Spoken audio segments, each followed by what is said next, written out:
इस कार्यक्रम के पुण्यार्जक हैं ओम प्रकाश जैन, जैन को बेडशीट प्राइवेट लिमिटेड, अहमदाबाद। आचार्य श्री गुरुवर विद्यासागर महाराज की।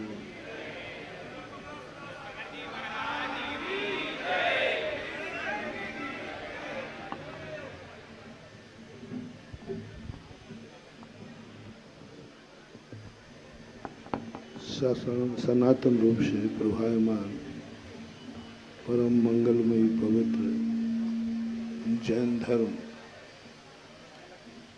एक आर्यखंड की वो आदर्श शक्ति है जिस शक्ति के कारण से इस मुल्क को आर्य कहा जाता है। मानव की अपेक्षा नहीं, जीवों की अपेक्षा नहीं, मात्र जहाँ जैन धर्म के 63 सलाका पुरुष अवतरित होते हैं वह देश आर्य के नाम से जाना जाता है। और आर्यखंड का कोई भी उल्लेख और कहीं हमने कोई प्रमाणिक रूप से नहीं देखा कि आर्यखंड इसलिए है। लेकिन जैन आगम में, प्राग इतिहास में जिनेंद्र भगवान का जन्म जहाँ होता है वह आर्यखंड कहलाता है। और आर्यखंड जो होता है वही जिनेंद्र देव का जन्म होता है। तो ये शक्तियाँ भगवान में ये शक्ति थी कि इसे आर्यखंड बना दिया, कि आर्यखंड में शक्ति थी कि भगवान को आर्यखंड में बुला लिया। दो शक्तियाँ, एक आने वाले की शक्ति और एक बुलाने वाले की शक्ति। आने वाला प्रभु है, लेकिन कभी कभी महान आत्माओं में वो शक्ति नहीं होती जो उनसे छोटे आत्माओं में शक्ति होती है। सूर्य बड़ा है, प्रकाशमान है, लेकिन जो शक्ति दीपक में है वह शक्ति सूरज में नहीं है। बहुत बड़ी बात है। सूरज बहुत बड़ा है, बहुत प्रकाशमान है, बहुत ऊंचाई पर है, लेकिन सूरज कभी मंगल रूप नहीं होता और दीप प्रज्वलन सदा मंगल रूप ही होता है। ये शक्ति सूरज में नहीं है। सूरज को किसी कार्य के मांगलिक के लिए प्रस्तुत नहीं किया जाता। वो बड़ा है, शक्तिमान है, तेज पुंज है, लेकिन उसके सामने जो छोटा सा दीपक है वो पूजा की थाली का रूप बन सकता है, सूरज नहीं। और वो दीपक जो छोटा होकर के भी हर कार्य का मंगल करता है, हर कार्य का सगुन करता है, हर कार्य की आगाज करता है कि मैंने प्रज्वलित होकर के बता दिया कि तुम्हारा कार्य सदा मंगलमय होगा, जागरूक होगा। इसी प्रकार भगवान सूर्य के समान महान शक्तिशाली हैं, शक्ति संपन्न है। अपन लोग सब दीपक के समान हैं। आज जो शक्ति अपने पास है वो शक्ति भगवान के पास भी नहीं है। भगवान के पास वो शक्तियां नहीं। कभी अपने आप को कमजोर मत समझना। कल मैंने प्रवचन दिया था शास्त्रोदय तीर्थ क्षेत्र पर कि तुम्हारे पास जो कुछ है उसको अनमोल कर दो। जो कुछ है अनमोल कर दो, उसका कोई मूल्यांकन मत करो, अनमोल करो। निर्मूल नहीं करना, अनमोल कर दो। आपकी शक्तियां प्रकट होना शुरू हो जाएंगी, आपकी आत्मा की शक्ति जाग जाएगी। कल दो शक्तियों का मैंने आगाज किया था पंच कल्याणक की पूर्व वेला में, एक आत्मशक्ति और एक परमात्म शक्ति। ये दोनों शक्तियों को हमारे लिए हासिल करना है। सबसे पहले हमारी आत्मा की शक्ति होना चाहिए। यदि आत्मा की शक्ति हमने प्रकट नहीं कर पाई तो परमात्मा की शक्ति हम सहन नहीं कर पाएंगे। जिस दिन परमात्मा का आशीर्वाद मिलेगा हम भस्म हो जाएंगे। जिस दिन परमात्मा हमारे निकट आएगा हम चकाचौंध में हो जाएंगे, हमारी आंखें देख नहीं सकेंगी। जिस दिन हमारे सामने परमात्मा होगा हमारे हाथ उनके चरण को छू नहीं सकेंगे, क्योंकि वो बहुत बड़ा तेज पुंज है। उस तेज पुंज की कृपा, उस तेज पुंज की शक्ति का लाभ यदि हमें लेना है तो सबसे पहले हमें आत्मा की शक्ति जागृत करना पड़ेगी। क्या हम भगवान को संभाल सकेंगे? क्या भगवान का आशीर्वाद हम संभाल सकेंगे? भगवान मेरे सामने खड़ा हो जाए तो क्या मेरी आंखें उनके तेज को देख सकेंगे? कि भगवान ने यदि हमारे लिए जो आदेश दिया क्या उस आदेश का हम पालन कर पाएंगे? भगवान जो हमें मार्ग दिखाएंगे क्या हम उन मार्ग पर चल पाएंगे? इन सब बातों के लिए हमें तैयारी करना है। इसलिए मैं विगत 8-10 दिनों से भी कह रहा हूं कि हाँ, भगवान आने वाले हैं जबलपुर में। भगवान का अवतरण होने वाला है और एक भगवान नहीं 24-24 भगवान अवतरित होने वाले हैं। तुम्हारी क्या तैयारी है? तुमने क्या तैयारी की है? तुमने अपने घर में क्या तैयारी की है? भगवान आने वाला है। जब तुम्हारे घर में मेहमान आता है और यदि मेहमान का पता चल जाए तुम्हें तो पूरे घर में हलचल होती है।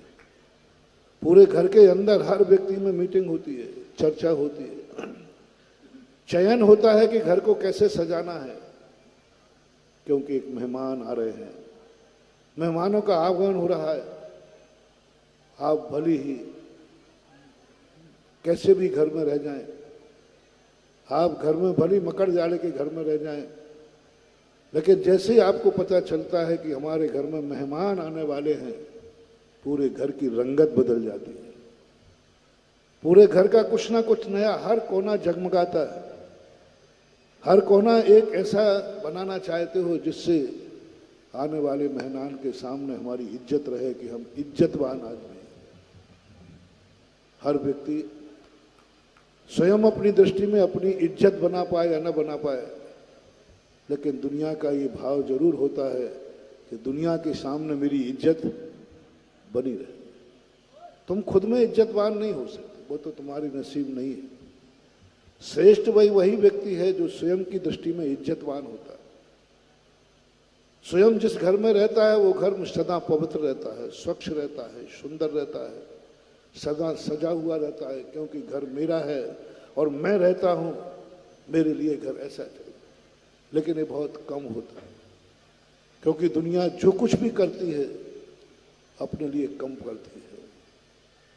आपने मकान को उस दिन लिपाई पुताई की, किस लिए? अपने लिए नहीं, मेहमान आ रहे हैं।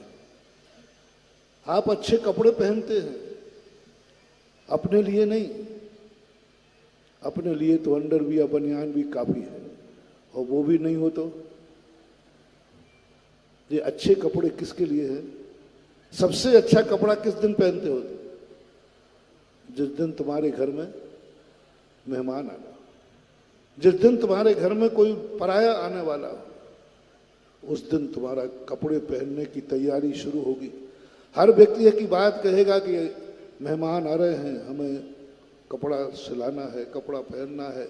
कपड़े रखे भी हैं तो कुछ नया पहनना है, ये है तैयारी। निर्णय होता है तुम भले एक रोटी खाते हो, सब्जी खाते हो, कुछ भी नहीं खाते हो, लेकिन तैयारी शुरू होती है मीनू की। मेहमान आ रहे हैं, कितने मीनू बनेंगे? यानी मीनू बनाए भी तो अपने लिए नहीं, परायों के लिए। कपड़े पहने तो अपने लिए नहीं, परायों के लिए। मकान सजाया तो बोलो ना, आके बोल जाओ, अपने लिए नहीं, परायों के लिए। यही सबसे बड़ी, क्या कहें, आप बोल दो। सब कुछ परायों के लिए, अपने लिए कुछ नहीं। जो महान लोग होते हैं वो सब कुछ पहले अपने लिए करते, अपने स्वयं को संभालते, अपने स्वयं को तैयार करते हैं, स्वयं को शक्तिमान बनाते। लेकिन कोई बात नहीं, मैं तुम्हें अपने में नहीं ढाल रहा हूं, मैं तुम्हारी जो कुछ भी आदत है उसको परिवर्तित करना चाहता हूं। जब तुमने घरों में जाकर के इस प्रकार की परिणति की है कि तुमने मेहमान आना है तो घर को संभाला है, मेहमान आता है तो कपड़ों को संभाला है, मेहमान आया है तो घर को संभाला है, भोजन को संभाला है, हर व्यक्ति में एक चर्चा है।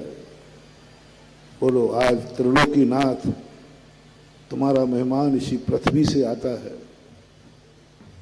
तुम्हारा मेहमान इन्हीं किसी शहरों से आता है।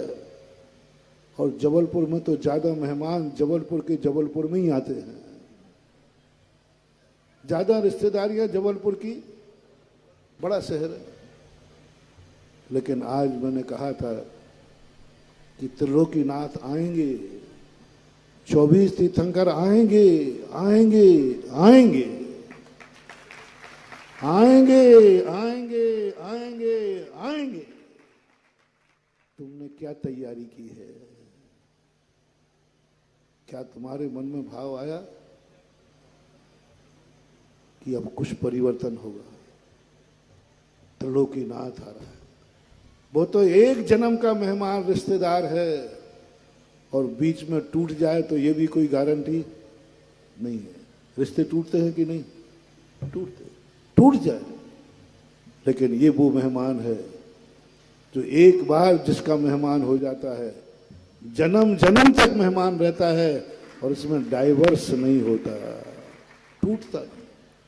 वो कभी अपने तरफ से नहीं टूटता, हम तोड़ ले वो बात अलग है। भगवान किसी का एक बार हो जाता है, उससे कभी विमुख नहीं होता। भगवान एक बार किसी को अपनी छाया दे देता है, उसको कभी धूप में खड़े नहीं होने देता। भगवान एक बार बरद हस्त उठा के तुम्हें अपने अंडर में ले लेता है, कभी वो बरद हस्त तुम्हारे सिर पे से नहीं हटता।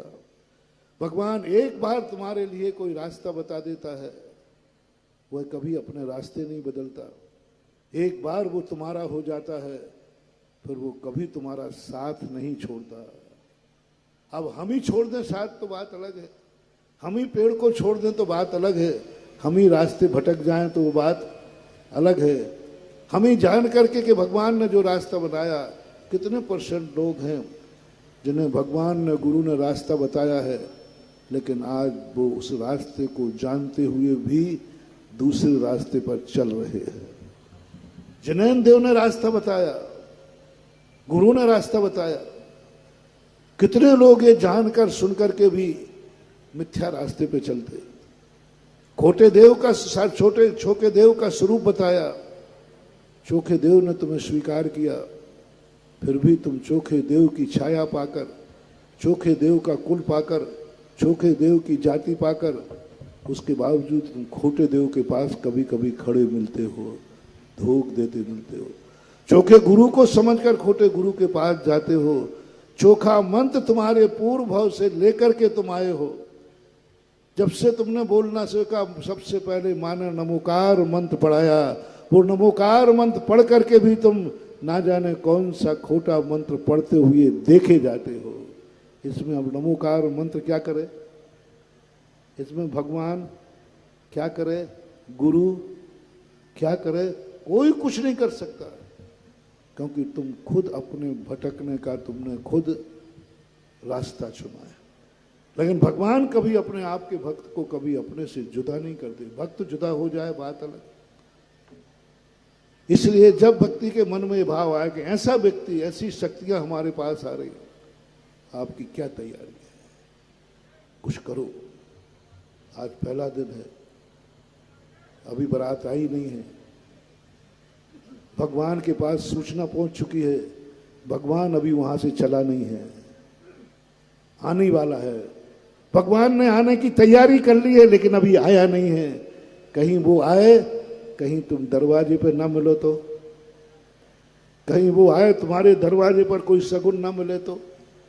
यदि वो दरवाजे पे आए और तुम्हारे यहाँ कोई ना मिले, इसलिए सारे जबलपुर को, सारे संभाग को मेरा कहना है, सारे मुल्क को मेरा कहना है आज रात में भगवान का अवतरण होगा।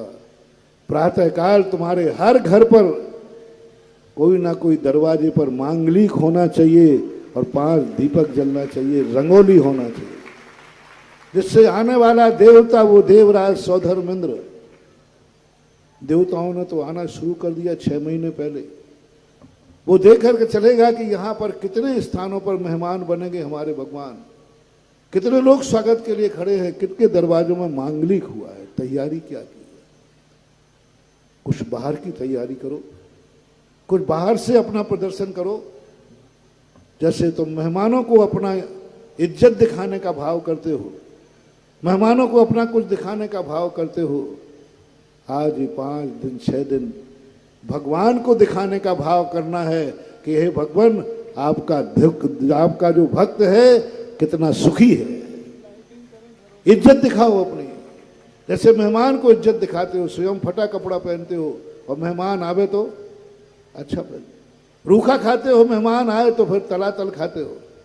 ये भगवान को दिखाओ कि भगवान आपका भक्त। जैन दर्शन विश्व का एक दर्शन ऐसा है जो भगवान से कुछ नहीं लेता, और भगवान देना भी चाहे तो जवाब क्या देता है। जैन दर्शन के लोग लक्ष्मी पुत्र क्यों कहलाते हैं? लोगों को लोग क्यों मानते हैं जैन दर्शन लक्ष्मीमान होते जैनी लोग? उसका मूल कारण है कि ये भगवान से कुछ लेते नहीं, और भगवान के मंदिर में जाके भगवान कहे भी कि भाई तुझे कुछ चाहिए क्या? बोले भगवान आप अंतर्यामी में इतना नहीं समझ पाए, अभी तो मेरे पास इतना है, अभी तो मेरे पास इतना है कि मैं तेरे को भी देने लाया हूं हाथ में ये मुट्ठी भर, इतना है। जैसे ये बात है, अभी इतना है मेरे पास कि मैं तुझे भी देने का कहाँ हूं मैं? आपका भक्त और गरीब, आपका भक्त और आपके सामने हाथ फैलाएगा, आपका भक्त और आपके सामने भिखारी बनेगा? नहीं, आपका भक्त सदा दाता बना रहता है, और इतना दाता है, इतना दाता है कि प्रभु दुनिया के गरीबों को तो देने की बात तो बहुत दूर रही, मैं तो भगवान को देने के लिए भी कुछ लाया हूं, कुछ लाया। इससे अंदाज लगाइए कि हमारी अमीरी क्या है। भगवान अंतर्यामी है, भगवान उसी समय ब्रह्मांड की शक्तियां, उसी समय ब्रह्मांड के सारे अनुकूल वातावरण तुम्हारे तरफ दुआ देने के लिए, तुम्हारे खजाने भरने के लिए तुरंत ऐसा वरदान मिलता है कि आज इसने ये किया। इसी प्रकार से जब ऐसे मौके जब तुम्हारे पास आए, जब भगवान तुम्हारे नगर में आवे, दिखाओ कितना दिखा सकते हो, करो प्रदर्शन कितना कर सकते हो, करो भगवान के लिए, दिखाओ। भगवान को गरीबी मत दिखाना, जब जब भगवान का निमित्त पड़े गरीबी मत दिखाना। जो भगवान के सामने गरीबी दिखाएगा, एक दिन उसे गरीबी का मुख देखना पड़ेगा। भगवान के सामने दिखाओ। जब बोली लगती है भगवान को विराजमान की, क्यों लोग अमीरी दिखाते? क्यों उसे मौका दिया जाता है जो सबसे ज्यादा अमीरी दिखाता है? ये बहुत बड़ा लॉजिक है महानुभाव, बहुत बड़ा दर्शन है। जो भगवान के सामने जितनी अमीरी दिखाएगा, समझ लेना उसका भविष्य उतना ही अमीरी में गुजरने वाला है। जब भगवान का अभिषेक होता है, अमीरी दिखाओ, गरीबी नहीं, अमीरी दिखाओ। आपका भक्त इस शांति धारा को अनमोल करता है। मैं अपनी पूरी ताकत दिखाता हूं। अभिषेक के समय में 24 घंटे जब जब भगवान की स्थिति पड़े, जैन दर्शन ने श्रावक को कहा तुम अपनी जितनी अमीरी दिखा सको दिखाना, जितनी अमीरी दिखा सको दिखाना, पीछे मत हटना, भगवान को दिखाना, दुश्मन को नहीं, डाकू को नहीं, भगवान को। भगवान के निमित्त में जो व्यक्ति जितनी अपनी अमीरी दिखा देता है, कुंद कुंद भगवान कहते हैं, भगवान उसके साथ सदा निकट का व्यवहार होता है। इसलिए जब ऐसे मौके आए तो हर व्यक्ति को मानस बनाना चाहिए, हमें कुछ ना कुछ दिखाना है। भगवान आपका भक्त इतना फुक्कड़ नहीं है, इतना फुक्कड़ नहीं है कि हम कुछ भी ना कर सकें, इतना फुक्कड़ नहीं है कि हम छोटा सा इंद्र भी ना बन सकें, इतना फुक्कड़ नहीं है कि एक मुट्ठी चावल भी ना ला सकें, इतना फुक्कड़ नहीं है कि हम थोड़ा सा धंधा बंद करके 5 दिन तेरे आगवानी का मैं आगवानी कर सकूं। इतना कर्म का मारा नहीं हूं मैं कि मैं कैसे आऊं भगवान आपकी आगवानी करके, आपका पंचकल्याणक देखूं कि पेट पालूं, पंचकरणक देखूं या बाल बच्चे पालूं। एक दिन कमाई पे नहीं जाऊंगा तो शाम को भूखे सोना पड़ेगा, कैसे आऊं पंचकल्याणक में? उस व्यक्ति को पंचकल्याणक में आने की अनुमति नहीं है, उसकी तरफ से मैं जमानत लेता हूं। जबलपुर के अंदर जिस जैनी का ऐसा स्वरूप हो कि यदि वो एक दिन कमाई नहीं करेगा तो शाम को भूखा सोना पड़ेगा, उसको पंचकल्याणक में नहीं आना है। उसके पंचकल्याणक का पुण्य मैं लेकर के उसके खाते में डालूंगा, उसके खाते में डालूंगा। जिसको ये मालूम है कि एक दिन यदि मैं मजदूरी पे नहीं गया तो मुझे शाम को खाने मिलने वाला, उसके पुण्य के लिए मेरे पास 10 नंबर ग्रेस के हैं। कृपांक, गुरु कृपांक होते ना 10 नंबर, वो जितना पुण्य कमाऊंगा प्रत्येक पुण्य का मैं 10% उसे दूंगा। जो इतना भगवान को दिखाओ ये अपना कि भगवान आपका भक्त इतना गरीब नहीं है कि सुबह 5 दिन यदि हम नहीं कमाएंगे तो भूखे मर जाएंगे। आपका भक्त इतना अमीर है कि तेरे लिए 5 दिन तो क्या 6 दिन नहीं कमाएंगे तो घर में कोई घाटा होने वाला नहीं है। इतना समय नहीं कि तेरा स्वागत कर सकूं, इतना समय नहीं कि पंचकल्याणक में उपस्थित हो सकूं, इतना समय नहीं मेरे पास। क्या तुम इतने कर्म के मारे हो? दूसरा व्यक्ति जो कर्म का मारा है, इस पंचकल्याणक में भी अस्पताल में पड़ा है। कर्म ने उसको ऐसा मारा कि वो पंडाल में नहीं आ सकता, पंडाल में आने लायक नहीं रहा। उसको भी मेरा कहना है, आप वहीं से नमोस्तु कीजिए। आपका जो पुण्य है वो शेयर मैं ले लूंगा और तुम्हारे खाते में जमा करा दूंगा। इन 2 को मैंने माफ दे दिया। जो कर्म की मार में अस्पताल में पड़ा है, पलंग पे पड़ा है, उठ नहीं सकता, जो धन की मार से इतना परेशान है कि उसको एक दिन नहीं कमाए तो भूखा। अब 2 की तो मैंने छूट ले ली, शेष का क्या करूं? शेष का तो आपको खुद दिखाना है। भगवान तेरे लिए समय, तेरे लिए समय। ओहो भगवान, दुनिया के कार्यों को समय हो या नहीं हो, तेरे लिए तो मेरे पास समय ही समय है। और हर जबलपुर वालों को एक आज सोचना है, कोरोना काल में कितने लोग ऊपर चले गए, और आज भगवान से कहना, भगवान मैं क्यों नहीं गया मालूम? मैं आपसे पूछता हूं, कोरोना काल में जबलपुर में लोग ऊपर गए कि नहीं? तुम लोग क्यों नहीं गए?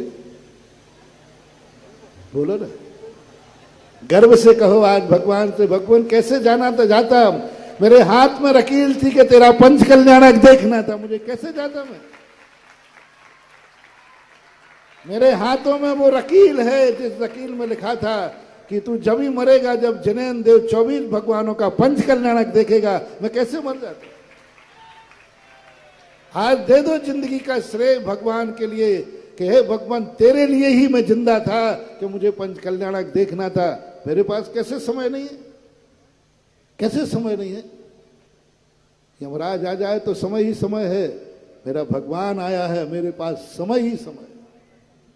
ऐसा भाव। दूसरा, अपने मानस को बनाओ, मन की तैयारी क्या है? अपने रिश्तेदारों को मनाओ, उनकी तैयारी क्या? पूछो आज फोन करके कितनों ने पत्रिका डाली, शायद 10% डाली होगी।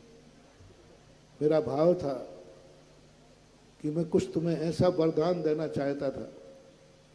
मेरा नियम हो, मेरे भाव होते हैं कि मेरा भक्त मेरे पीछे ना घूमता रहे, मैं उसको इतनी संपत्ति दे जाऊं कि उसको कभी मेरे पीछे घूमने की जरूरत ही नहीं पड़े। इस बार मैंने सोचा था कि आदिनाथ भगवान से इतनी तुझे दिला दूंगा कि कभी तुझे दुनिया में कहीं जाने की जरूरत ही नहीं पड़ेगी। बस एक काम तुम्हें करना था, एक आमंत्रण कार्ड अपने रिश्तेदारों को भेजना था, हर व्यक्ति को भेजना था, हर घर को भेजना था। कहो हनुमान ताल के ट्रस्टियों ने नहीं भेजा हो, कहो पंचायत के पदाधिकारियों ने नहीं भेजा हो, कहो कैलाश का ही नहीं छपा हो। छपा है, नन्नू कह रहा छपा है, पर हमारे पास नहीं आया ना, हम क्या करें? यदि जिस जिनके छपे थे उनके सबके मेरे पास आ गए, और जिसने मेरा निमंत्रण नहीं किया तो फिर मैं भी तुम्हारा रिश्तेदार नहीं, खत्म बात हो गई। तुम मेरे नहीं और मैं तुम्हारा, फिर मुझे कभी मत बुलाना, फिर संकट में आज मत पूछना महाराज जी कहाँ हो, मेरी शांति धारा करा दो। मैं कहूंगा कौन हूं मैं तेरा आमंत्रण। कितनी बड़ी परंपरा ये जबलपुर से चालू करना चाहता था मैं। इतने 30-40 वर्ष की उम्र में पहली बार, कई पंचकल्याण कर चुका, ये पहली बार भाव आया था कि जबलपुर से शुरुआत हो कि व्यक्तिगत कार्यक्रमों का ही आमंत्रण पत्रिका नहीं छपती है। जबलपुर में रहने वाला जैनी मात बनिया ही नहीं है, संसार के रिश्तेदार नहीं बनाता। सब रिश्तेदारों में एक रिश्तेदार परमात्मा भी है। जब परमात्मा के दरबार में कोई कार्य होता है तो ये अपने घर का कार्य मान करके रिश्तेदारों को बुलाता है। मेरा मन था कि तुम सारे जबलपुर को आदिनाथ भगवान का कुटुंबी बना दो, आदिनाथ के परिवार को बना दो, और जो इनके परिवार का बन जाता है, वसीयत किसको मिलती, परायों को कि अपनों को? अपने को वसीयत मिलती है, अपने को। जिन गुण संपत्ति हो मध्यम, पूज्यपाद स्वामी जैनेन्द्र भगवान की संपत्ति मुझे मिले ये भावना है, लेकिन कब मिले पहले ये सर्टिफिकेट दो कि तुम जैनेन्द्र भगवान के कुटुंब के हो कि नहीं, तुम उनके वारिस हो कि नहीं। एक कार्ड तुम्हें भगवान का वारिस बना देता। मोबाइल से मत भेजना, मोबाइल तो कट हो जाता है, छपा हुआ कार्ड भेजना था। वो पुरानी पद्धति भेजना थी, वो पाती भेजना थी। इसका प्रभाव देखते तुम जिंदगी में, जब भी तुम्हारे जीवन में कोई भी कार्यक्रम होता, चारों तरफ आकाश में विघ्न के बादल मंडराते, लेकिन तुम्हारे महोत्सव में कोई बाल बांका नहीं होता, क्योंकि तुमने भगवान के महोत्सव को अपना महोत्सव माना था। अभी 12 घंटे शेष है, छेद जाओ, छेद जाओ, छेद जाओ, अभी 12 घंटे शेष है। भगवान के आने के पहले तुम्हारा कार्ड छप जाना चाहिए और अपने रिश्तेदारों को सूचना पहुंचना चाहिए। ये कोई साधारण चीज नहीं थी। यदि ये जबलपुर से पूरे रूप से शुरू होती है और सारे भारत में यदि शुरू हो जाएगी धीरे धीरे करके, तो सारा विश्व, सारा भारत ऋषभ देव का कुटुंब हो जाएगा। और फिर हम कहेंगे वसुदेव कुटुंब। सारा विश्व हमारा ऋषभ देव का कुटुंबी है। और जब कुटुंबी हो जाते हैं तो वहाँ सारे अधिकार अपने आप, वहाँ पर मांगना नहीं पड़ता है, वहाँ तो सब कुछ मिलता है। कुटुंब में मांगना नहीं पड़ता, कुटुंब से तो सब कुछ मिलता है। जैसे पूज्यपाद स्वामी ने कहा, जिन गुण संपत्ति हो। अब मन से भी कुछ अपनी तैयारी करो, अपने मन को भी कुछ ऐसा तैयार करो कि इन 6 दिन में अपने मन को कुछ पवित्र करना है। इन मन को कुछ ऐसा करना है जो आज तक नहीं हुआ, और स्मृति बनाना है कि 6 दिन जो मेरा मन पवित्र रहा, वो पवित्रता मेरी जिंदगी में कभी नहीं आई। अपनी आंखों को पवित्र करो, तैयार करो अपनी आंखों को, तैयार करो अपनी आंखों को। क्या ये आंखें भगवान जब इस पृथ्वी पर जन्म लेंगे हमारी आंखें देख सकेंगी? क्या हमारा कर्म हमें देखने देगा? क्या हमारी परिस्थितियां हमें देखने देगी? क्या हमारी आयु हमें देखने देगी?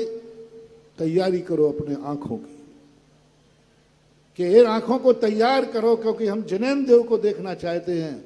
जिस दिन भगवान के जैनेन्द्र देव का अवतरण होगा उस दिन मैं अपनी सगी आंखों से भगवान का पांडुक शिला पर दर्शन करूंगा। आज से तैयारी करो।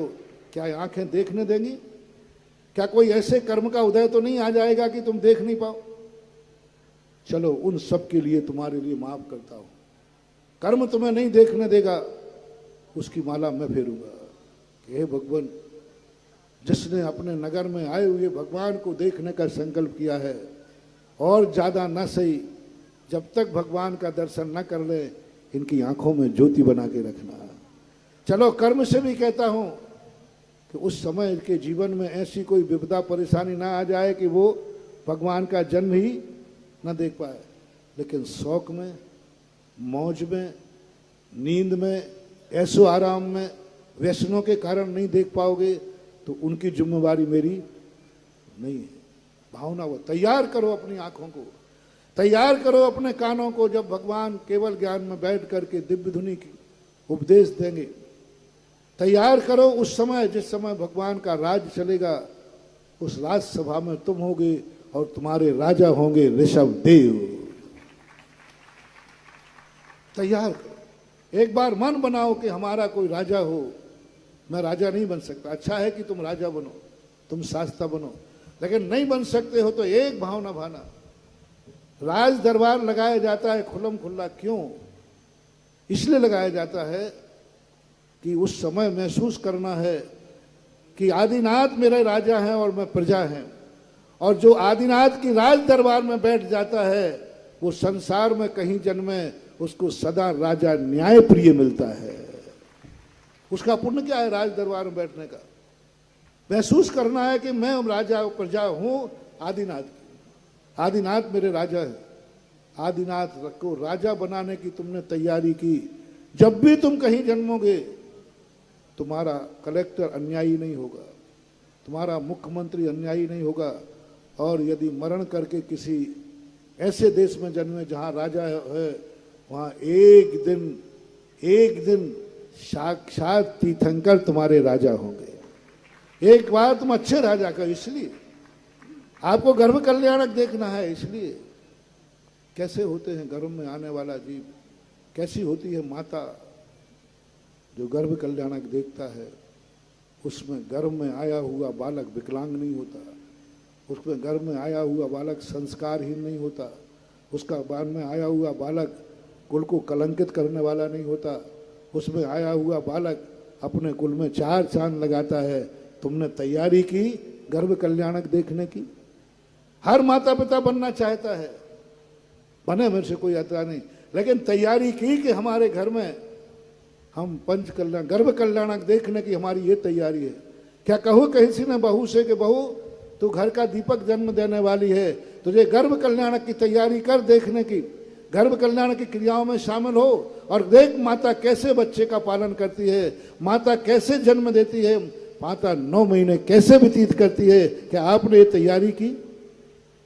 12 घंटे का मौका है, कल से नहीं बोलूंगा क्योंकि अभी 12 घंटे अभी मौके हैं, अभी ये तैयारी करने का, जन्म की तैयारी, दीक्षा की तैयारी। आज भगवान की तुम दीक्षा नहीं ले सकते हो तो कम से कम ये तैयारी करो। जो भगवान की अपनी आंखों से दीक्षा देखता है, एक ना एक दिन नियम से वो दीक्षा की शक्ति उसके अंदर आ जाती है, बाथरूम हो जाता है। ये ऐसे ही प्रदर्शन नहीं है, ये कोई मेला नहीं है, ये प्रदर्शनियां नहीं है, ये साक्षात तुम्हारी आत्मा को इस योग्य बनाने का उपक्रम है। जैन दर्शन की हर क्रिया में लगाना बंदे तद्गुण लब्धे, सब में भगवान का गर्भ कल्याणक क्यों देखना? बंदे तद्गुण लब्धे, ऐसा बालक तुम्हारा हो, ऐसी माता तुम्हारी हो। भगवान का जन्म कल्याणक क्यों देखना? ऐसा इज्जतवान वाला तुम्हारा भी हो। दीक्षा क्यों देखना? कि हमारी शक्ति तो नहीं है, भगवान की दीक्षा देखकर यदि तुम्हें ये भाव आ गया, हे प्रभु मैं तो आज जिंदा हूँ, आज मैं भाग्यशाली हूँ, आपकी दीक्षा दे रहा हूँ, इतना सा और जोड़ देना, हे भगवान यदि मैंने तेरी दीक्षा सच्चे मन से देखी है, यदि मैंने दीक्षा देखने की पूरी तैयारी की है, तो बस एक वरदान दे दे, कल मैं भी तुम्हारी जैसी दीक्षा लेकर के मुनि बन सकूं। ये भाव यहां तुम करोगे और तुम्हारे चारित्र मोहिनी का क्षय उपशम शुरू हो जाएगा। जितने मूर्ख लोग हैं जो हमेशा कहते हैं हमारे पास बुद्धि नहीं है, कई बार हमारी बुद्धि चकरा जाती है, बुद्धि काम नहीं करती, कोई भी हमें बुद्धू बना देता है, बस एक बार केवल ज्ञान कल्याणक में बैठो। ये तैयारी करो कि मुझे भगवान के केवल ज्ञान कल्याणक में बैठना है और भगवान का केवल ज्ञान कल्याणक में अपनी आंखों से देखूंगा, मैं अपने कानों से सुनूंगा। यदि सच्ची लगन से तुमने पूर्व तैयारी करके केवल ज्ञान कल्याणक का यदि महोत्सव शामिल हो गए, आप देखना आपका ऐसा पुण्य होगा, दुनिया का कितना बड़ा ज्ञानी हो तुम्हें कभी चकमा नहीं दे जाएगा, वो चकमा देगा उसके पहले तुम्हें एहसास हो जाएगा कि ये जेब काटने वाला है, उसके पहले ही एहसास हो जाएगा कि छापा करने वाला आने वाला है, उसके पहले ही तुम्हें एहसास हो जाएगा कोई डाकू मेरे पीछे है, क्योंकि तुमने एक बार केवल ज्ञान को देखने की तैयारी की थी। इसलिए मेरा कहना आप लोगों से है, यह महोत्सव भगवान के लिए नहीं है, ये महोत्सव आप लोगों के लिए है। भगवान के कल्याणक तो हो चुके एक कोड़ा कोड़ी सागर पहले, अब तो अपन का कल्याण होना है इस पंच कल्याणक में। भगवान के कल्याणक है, इन 5 कल्याणकों से भगवान का कल्याण नहीं होना। उनके जो 5 कल्याणक थे जो उनका कल्याण कर गए, वो तो ये पंचकर्णक किनके लिए? भगवान के लिए नहीं, अपन सबके लिए। अपने पंच कल्याणक हैं, अपना कल्याण है, पर शर्त है कि तुम्हें मन से, वचन से, काय से, ऐसे ही वचन से भी, ऐसे ही काय से भी, ऐसे ही धन से भी। धन तो तुम कमाते हो, कुछ नहीं, बस एक तैयारी करना है। घर में बैठकर क्या तैयारी की, कौन से धन को तैयार किया है कि इन 5 दिनों में इतना धन तो पंच कल्याणक में जाएगा ही जाएगा। तैयारी करो, चाहे भली वो 1 रुपया हो, चाहे भली वो 1 अरब रुपया हो, कुछ नहीं, मैं कुछ नहीं बोल रहा। मैंने पहले ही कहा तैयारी क्या है। क्या तुमने किसी नोट पर हाथ रख के कहा ये पंच कल्याणक में जाएगा? क्या तुमने किसी वस्तु पर सोच के कहा ये पंच कल्याणक में जाएगा? मेरी तैयारी है। मैं बहुत दिनों से यही कमा रहा था, कभी पंच कल्याणक होगा उसमें कोई बोली लूंगा। बस धन को तैयार कर दो, मन को तैयार कर दो, वचन को तैयार कर दो, रिश्तेदारों को तैयार कर दो, अपने मकान को तैयार कर दो, और दूर कॉलोनी में रह रहे हैं हम तो पंचकर्णक स्थल तक आने के लिए गाड़ी को तैयार कर दो। पंच कल्याणक के लिए तैयारी क्या है, ये तुम्हें अपने हर परिवार के व्यक्ति से पूछना है। एक छोटे बच्चे से भी पूछना, बेटा अपने यहाँ पंच कल्याणक हो, तेरी क्या तैयारी है? वो अपनी तोतली भाषा में जो बताए उसको पूरा कर देना। तोतली भाषा बताए, बेटा अपने पंच कल्याणक होना है, क्या तैयारी है? माँ बेटे से पूछे, बेटा क्या तैयारी है? बेटा माँ से पूछे, माँ तेरी क्या तैयारी है? बेटा पिता से पूछे, पिता तेरी क्या तैयारी है? पति पत्नी से पूछे कि तेरी क्या तैयारी है? पत्नी पति से पूछे कि आपकी क्या तैयारी है? और रिश्तेदार से पूछे कि आपकी क्या तैयारी है? और मेरा कोई चेला है तो मेरे से पूछे, महाराज आपकी क्या तैयारी है? पूछ सकते, क्या बात? और मैं बता दूंगा मेरी क्या तैयारी। मैं ऐसे ही नहीं आया हूं, मैं बहुत पहले से तैयारी करता हूं, और 5 दिन जो मेरी तैयारी होगी उसी तैयारी का परिणाम होगा कि आप मुझे पाषाण की मूर्ति सौंपोगे और मैं तुम्हें भगवान सौंपूंगा। ये है मेरी तैयारी। पूरा मन, मेरा वचन, मेरे काया, सब कुछ मैंने बहुत पहले से तैयारी करे। यदि मैं तैयारी नहीं करता तो मैं तुम्हारे पंचकर्णक में आता भी नहीं। मैं पूरी तैयारी करके आता हूँ। क्या मेरे मन में, मेरे वचन में, मेरी साधना में, मेरे मंत्र में इतनी ताकत है कि पाषाण को भगवान बना देवे? इतनी ताकत मैंने पहले देख ली है, तभी इस मंच पर आकर बैठा हूं। ये मेरी तैयारी है। और पूछना हो तो पूछ लो, और नहीं पूछना हो तो 8 तारीख को देख लेना, तुम्हें भगवान का दर्शन होगा या नहीं होगा, ये देख लेना। अब क्या सैंपल भरोगे? सैंपल तो तुम मेरे बहुत पहले भर चुके हो। सैंपल तो तुम मेरे बहुत पहले भर चुके हो, कितने बार भर चुके। अब तो आपकी बारी है कि आपको ये तैयारी, आज आगाज हुआ है ध्वजारोहण का, और ध्वजा इसलिए मन प्रसन्नित हो गया, मन गदगद हो गया। इतनी प्रशस्त ध्वजा गई, ठीक ईशान कोण को पिसा गई। 2 दिशाएं महत्वपूर्ण होती है, 4 दिशाएं होती है, जिनमें 2 दिशाएं महत्वपूर्ण होती है, पूरब और उत्तर। पूरब और आज की दिशा ने एक दिशा नहीं संभाली, दोनों दिशाओं के बीच में फहरा कर दिखा दिया, ये दोनों दिशाएं मेरी। यदि उत्तर दिशा की तरफ जाते तो एक दिशा का मांगलिक दे दिया, पूरब को जाती तो पूरब दिशा। इसने दोनों दिशाओं के मध्य में झोटा मारा, मध्य में उसने लहर लाई, जिसने ये संकेत दे दिया पूरब उत्तर सभी दिशाएं तुम्हारे पक्ष में। यानी ये पंच कल्याणक आज पहला दिन है। बहुत छोटा पड़ रहा है पंच कल्याणक। पंडाल बनाया था जिन्होंने पूरी दम लगा करके हो जाएगा, बस well beginning is out done. आज पंडाल छोटा पड़ गया, इसी का संकेत है कि ये पंचकल्याणक सफल हो गया, ठाठ से और बाट से हो गया। आगे आने वाले समय में अपन को पंडाल की चिंता नहीं करना, अपन को यहाँ उपस्थित रहना है। चाहे भली छाता लगा के आओ, चाहे भली छाता लगा के खड़े होना पड़े, लेकिन उपस्थिति देना है। और कोई पूछे क्यों भाई क्या बात है, मैंने पहले से तैयारी की थी, मैंने मन की तैयारी, वचन की तैयारी, आंख कान सब की तैयारी है। और रिश्तेदारों को भी जगह नहीं हो तो कहना मैंने तैयारी की है। और रिश्तेदार आके कहे कैसे पधार गए साहब, अरे मैंने पहले ही तैयारी की थी। और सारे रिश्तेदार अपना आमंत्रण कार्ड साथ लेके आना है। यदि ये जगह नहीं दे तो कहना साहब कार्ड गया था गेट पार। कुल मिलाकर ये है एक आनंद, एक बहुमान। कर दो इस पंचकल्याणक को अनमोल, कर दो इस पंचकल्याणक को अनमोल।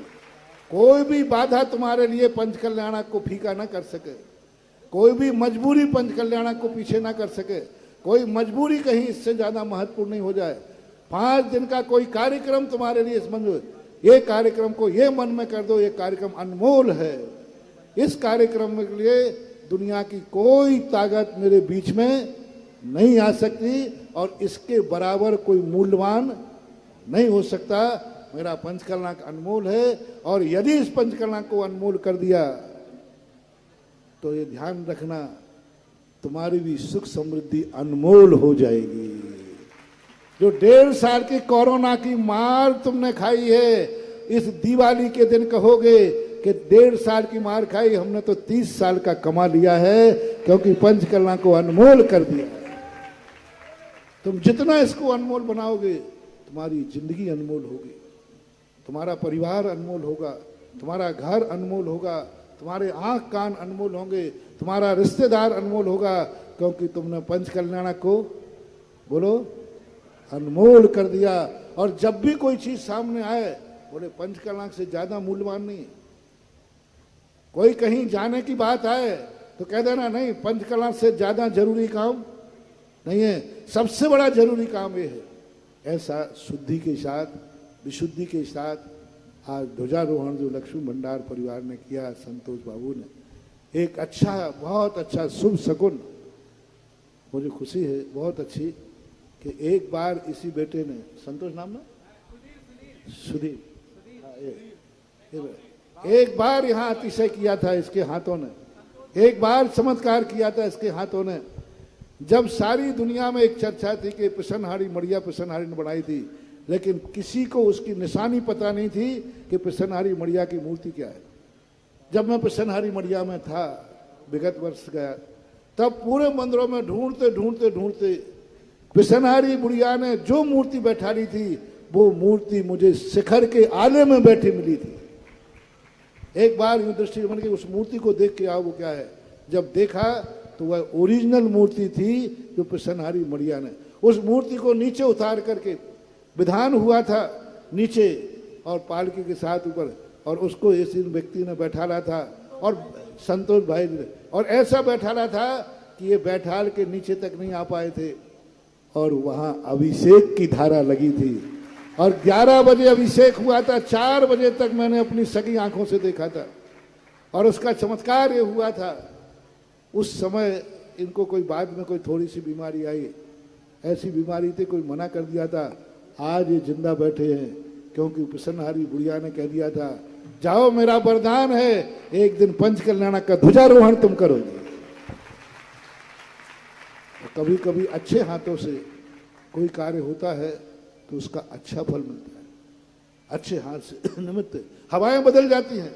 हम लोग चर्चा कर रहे थे महाराज और हम लोग कि आज कोई हवा ही नहीं चल रही, तो मैंने समझा कि इसका अर्थ है कि जबलपुर में पंचकल्याण की हवा ही नहीं है। मैं तो वही धंधा लगाता हूं और पेड़ों की तरफ देखे तो पेड़ भी नहीं हिल रहे। तो मैंने कहा मामला क्या है, लेकिन जैसे ही डोरी खिंची पता नहीं हवा कहां से आई और ध्वजा अपने आप फहराई। ऐसी हवा चली कि तुरंत वो हवा संकेत दे गई सब कुछ शुभ है, बस अब आपको शुभ होना है। सब कुछ अच्छा होना है, बस अब आपको अच्छा होना है। क्या कहा? सब कुछ अच्छे के सगुन मिल रहे हैं, बस आपको अच्छा होना है। और दोनों अच्छे हो गए, अच्छा होना है और आप भी अच्छे हो गए, तो हम पंचकर्णक का फल पापा पा जाएंगे। हाँ, अब कोई भाग्य से पहले तो समझ गया कमेंट के पूरे हो गए, लेकिन जब गिनती लगाई कोई ना कोई भाग्यवान जरूर यहाँ बैठा है। मुख्य 4 इंद्र अभी बाकी हैं। कोई भाग्यवान के पुण्य से छूटता है कभी बार। कल परसों चर्चा भी बोले इंद्र तो पूरे हो चुके, लेकिन गिनती जब काउंटिंग की तो डबल नाम पाए गए, दो। तो 16वें स्वर के इंद्र हैं आरण, अच्युत, आनत, प्राणत। आनत, प्राणत, आरण और अच्युत, ये जो 13वां, 14वां, 15वां और 16वें स्वर के जो हैं, जो नियम से ऐसे स्थानों पर जो वृत्ति होते हैं वो ही इन पदों को धारण कर पाते हैं। असंयम 12वें स्वर्ग तक जाता है। 13वें, 14वें, 15वें, 16वें स्वर्ग में तो जो त्यागी वृत्ति होते हैं, वृत्ति उन्हीं का जन्म होता है। ऐसे इंद्र जो 4 इंद्र बाकी हैं, जिनका भाग होगा वो 12 बजे के पहले कर लें। और आज जो तैयारी की बात की है हमने, मैं कार्ड से, मैं तैयारी से 12 घंटे शेष हैं। शाम को आज रात में भगवान एक शेर या गजराज पर बैठकर तुम्हारे नगर में स्थित माता मरु देवी के घर में प्रवेश कर जाएंगे। महावीर भगवान की। इस कार्यक्रम के पुण्यार्जक थे ओम प्रकाश जैन, जैन को बेडशीट प्राइवेट लिमिटेड, अहमदाबाद।